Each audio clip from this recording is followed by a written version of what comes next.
Hello. I am here today to help you revise your first novel. So if you have written a novel and you are wondering, what next? What do I do?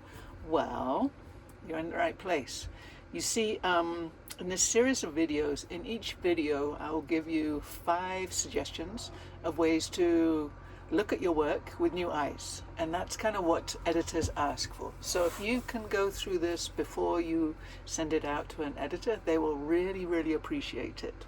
And the method is that in the videos I give you these suggestions and I will talk a little bit about them so that you understand what I'm getting at. You're always welcome to send me an email or get in touch with me and find out more if you're a little confused.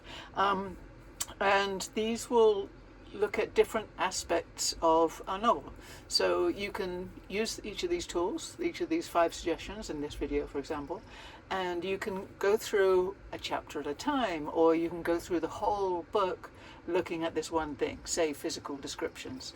And so you'll have ways of breaking it up, because one of the challenges is we know our stories, we believe we are being very clear because it's all in our heads, and we know what we're saying, right? We know what we're getting at. But to the reader, to the editor, to the publisher, it might not be that obvious.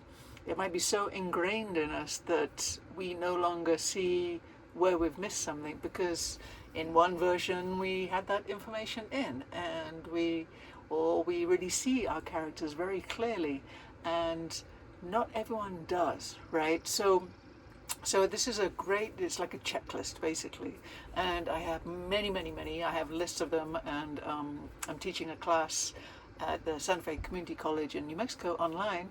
By the way, I'll put a link in, but who knows if you'll get to it. But so the reason I suggest that you listen to me, or there's a good reason to listen to me. So I have a master's degree in fine arts, which means I have a degree, I've studied the writing and publishing is what it is a MFA in writing and publishing. So I have worked as a novelist and as a publisher. So I've worked from both sides of the fence, and I kind of know at this point in my career what works and what will help you as a novelist and what helps me as an editor or as a novelist. I use this checklist for myself all the time. Really helps to break it down. And then in the process of revising, I know it can be overwhelming, and we know we have blind spots. We know that things are tricky. We know what we want to say. And so if you go through these steps, and you can dip in and out, I'm not sure how many videos this will end up being, but I'm going to just break it down to 5 in each video, because otherwise it would be too much.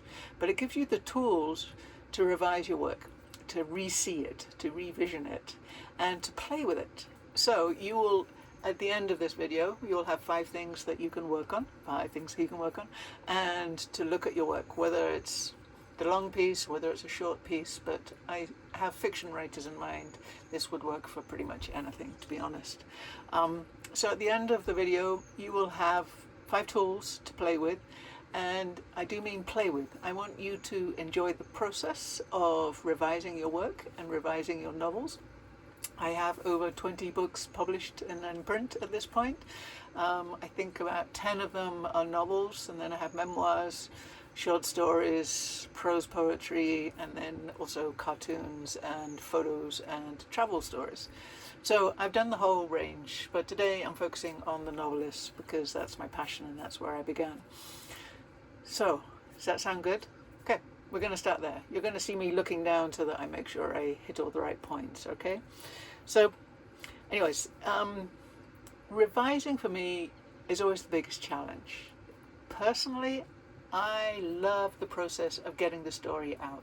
When I have a story in me and I really want to get that novel out, or it's this story, this character seems to have a lot to say. I know it's kind of woo-woo, and a lot of non-writers won't really get it, but not all writers will either. But anyways, so when I have a story that needs to come out, that is the magic for me. That is when I can't sleep. That is when I have a notebook next to me, and whatever I'm doing in the big world, might be in the store, I might be driving, something will come to me and I'll make a note. I have to make a note, like a phrase from a character, or an image or an idea or an instant or an event or an interaction. All of those things, and I love the process of just writing it down. And we can do a different video on the process of the different kinds of processes for writing it down. But whatever you do, I give you complete permission to do it your way, because we are all different, and that is incredibly obvious when you look on YouTube and all the different advice. So before we go into the 5 things, I do want to say this won't resonate with everyone. You know, if it works for you, if you like my style, if you want, you can look me up online and see what I've done, and look up sarahlimi.com, and you'll see just the whole gamut of the whole range of things that I've done and how I express myself in writing and visually and online. So you're welcome to do that, and if that resonates, stick around. All right. So with that said, one of the things, like, for me, quite often breaking it down into parts, giving myself a different focus each time really helps. And so when let's see, what do I mean? I mean that, like, I'll pick something, for example, look for one idea. I'll read an essay looking at the verbs, for example, or I'll read someone's short story and I'll look for the physicality, like how does the person move? How does the character walk through the world when on her own? How does the character walk through the world in a different context, around people she doesn't know, around people she does know?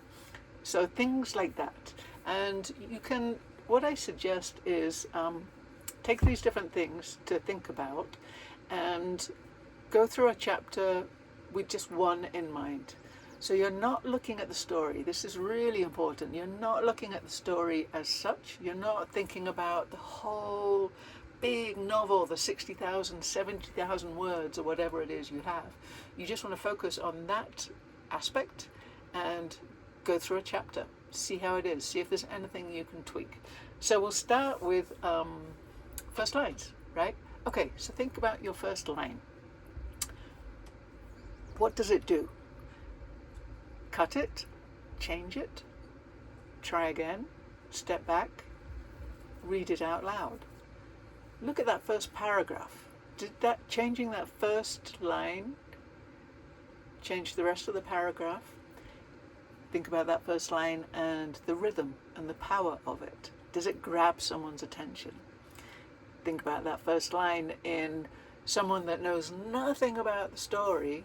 Will it get them interested? Will it pull them in? Will it pull them into the next sentence and the next sentence?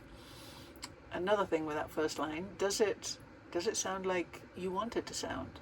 Or are you now thinking about all the things I just said and you're going to change it and edit it and it really doesn't fit you? It doesn't fit your book, or it doesn't fit the character, it doesn't fit the narrator who's talking, or it doesn't fit you as the author's voice. Like, really think about that first line. That first image is what catches people. So hugely important. So that was number 1. Number 2, physical descriptions of people. And this is so important. I was just working on someone's short story. Actually, there's a chapter of a novel that she's working on, and it was a great chapter, and there was so much going on, and I definitely do want to read more. And she sent me more, and she's edited a little bit on my suggestions. But the one thing I said to her was, you know, I'm into the scene, I see the dynamic, I understand, or I have a sense of where this novel is going and some of the challenges, all from this first chapter. But I had no idea what the main character looked like. None. Big, small. I did get the fact that she was Anglo and that her cohort, her co-workers were Anglos, white Americans, set in America, in Florida, and it felt very Anglo culture.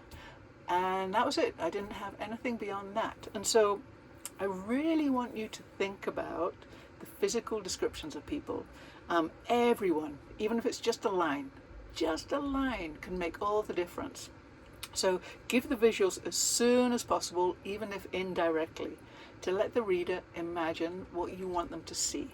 If it really doesn't matter if it's a peripheral character, you can kind of let it go. But even then, I would say, for you to have an example of this, look at a book that you just read recently, or a short story. Let's stay with novels. We'll focus on novels. Pick up one of the novels that you've read recently and pick one of the characters. When you're first introduced to that character, how is that person described? Whether it's the narrator, a side character, someone in the shop, someone they interact with, whether it's a clash or whether it's welcoming, how was that described? Quite often we'll describe someone passively, of like, Clarice looked up at Joe, the boss, and talked to blah blah blah. So now we know this, she's shorter than average, than the average male, we imagine. Maybe she looked down, she had to, she hunches a little bit to make her boss feel less uncomfortable. That tells us that she is taller than the average man, or the average male, or she is taller than this man. And in the next scene, we'll get a sense of whether this man is seen, no one comments on height, or no one mentions height, or whether people mention her height. So you can start seeding these little things by adding thoughts about the person. Interactions, how they interact physically with each other, will tell us a lot about their physicality. Another kind of thing you can think about when we're talking about physical descriptions of people is how they walk. Do they walk fast? Do they stride? Do they shuffle? Do they kind of lurk? Do they stand tall? Or do they hunch over? Do they lean in? Do they lean back? These are the kind of physical things that you can say. Hair, what's their hair like? Because the hair says a lot about the person. What kind of glasses do they wear? That says a lot about the person. For example, I'm in my late 50s and I have dreadlocks and I'm in t-shirts and glasses and tattoos. So that tells you quite a bit about how I move through this world, right? So think about those things. So that was number 2, physical descriptions of people, especially your main characters. But I would also say you can throw in just little 1-line, 2-line descriptions about other people. Great example, Charles Dickens. Look at it, pick up any Charles Dickens and his physical descriptions of people, Uriah Heep, whoever it is, spot on, immediate, like one sentence, like a phrase, a word can really get you there. Number 3 to think about, especially at the beginning of the novel, context. Be really clear, and I don't mean like Wikipedia clear, but be really clear about context. Where is this story set? In what era is this set? Think about how can you get the story across, whether it's working class, urban USA, rural Europe, rural, say Germany in 1950s. The setting, I grew up in a small town in England in the 70s. That has a very specific setting and a different context if I wrote about that compared to where I am now in Colorado in my 50s. Very different context and different, the context influences what we expect from the story, and it influences how we will interact with the story, okay? And how we will interact with the characters that you build and the story itself. So context was number 3. Number 3. Think about that. Number 4 is risks.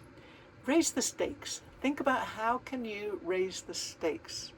I hadn't really practiced how to explain this, but what I'm kind of saying is you don't want everything to be nice. You don't want everything to be like, la-di-da, I'm just going to the shop to go get my groceries. I mean, that is one kind of story, but it's not the kind of story that I would read, to be honest. I'd find it kind of boring.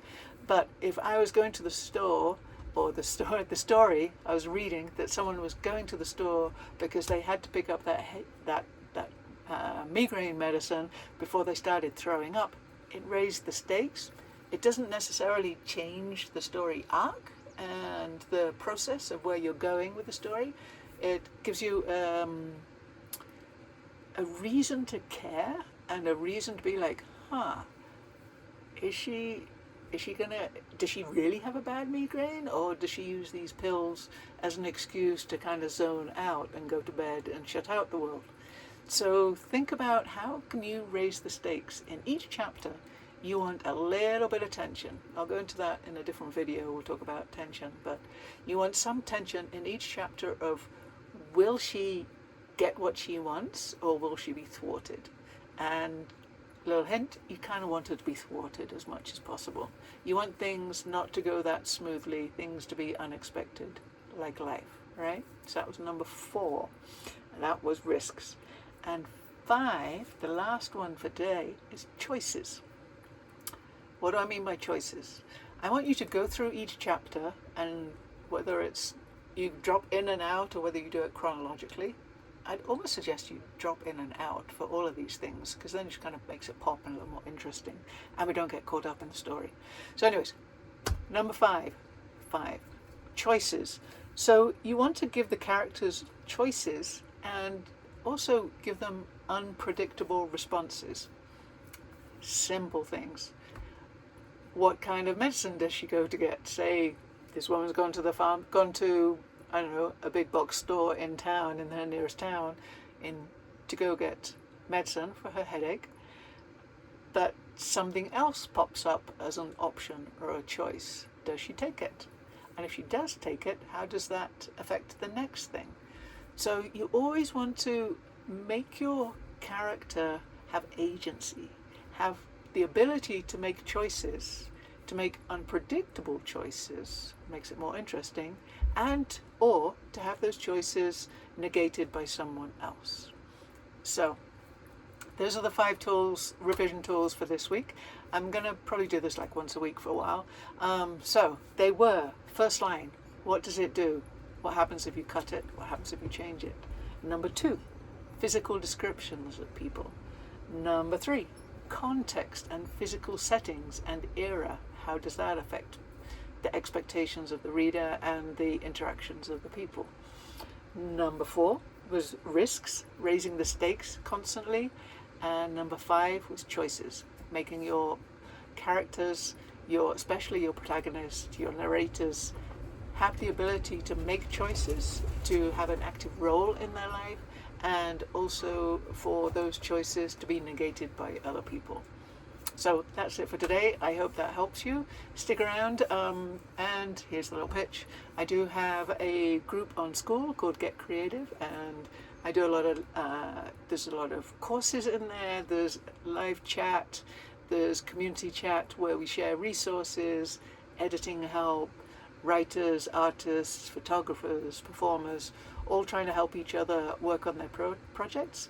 And also you can get different levels of membership, but if you wanted to work one-on-one and send me a manuscript or send a chapter and work one-on-one with me, you're more than welcome. The link's below, but you can get it at school.com, and the group is called Get Creative. So I hope you enjoy writing, I hope you get the story together and you keep working on it, because I have about another 40 or 50 different suggestions for you, so stick around. All right, thank you.